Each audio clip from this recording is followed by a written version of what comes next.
नाशिक येथील महाकवी कालिदास कला मंदिरामध्ये रिपाईचे राष्ट्रीय अध्यक्ष नामदार रामदास आठवले यांचा मोठ्या थाटात नागरी सत्कार 20 जून रोजी आयोजित करण्यात आला होता। सलग तिसऱ्यांदा केंद्रीय मंत्रिपदी वर्णी लागली, त्याबद्दल नामदार रामदास आठवले यांचा उत्तर महाराष्ट्र प्रदेशाच्या वतीने उत्तर महाराष्ट्र प्रदेश प्रमुख प्रकाश लोंढे यांच्या अध्यक्षतेखाली नाशिक येथील महाकवी कालिदास कला मंदिर येथे भव्य नागरी सत्कार मोठ्या दिमाखात संपन्न झाला। यावेळी नामदार आठवले यांनी आपल्या शैलीत जोरदार फटाकेबाजी केली। या नागरी सत्कार सोहळा निमित्ताने याप्रसंगी पालकमंत्री दादा भुसे, आमदार सीमाताई हिरे, शिवसेना जिल्हा प्रमुख अजय बोरस्ते, विजय करंजकर यांच्यासह रिपाईचे धुळे, जळगाव, नंदुरबार, नगर जिल्ह्याचे जिल्हा प्रमुख, सर्व जिल्हा पदाधिकारी, सर्व तालुकाध्यक्ष, शहराध्यक्ष, सर्व आघाड्यांचे अध्यक्ष व पदाधिकारी तसेच तमाम आंबेडकरी जनता उपस्थित होती। MCN न्यूज मराठीकरिता मुक्ताराम बागुल, नाशिक।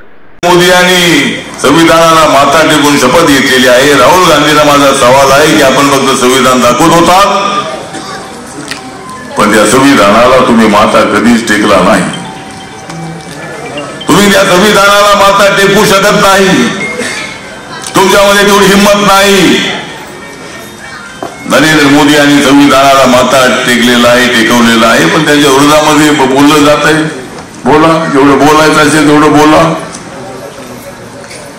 तुम्हाला जेवढं बोलायचं असेल तेवढं बोला, पण वेळ आली की मी देतो तुम्हाला टोला।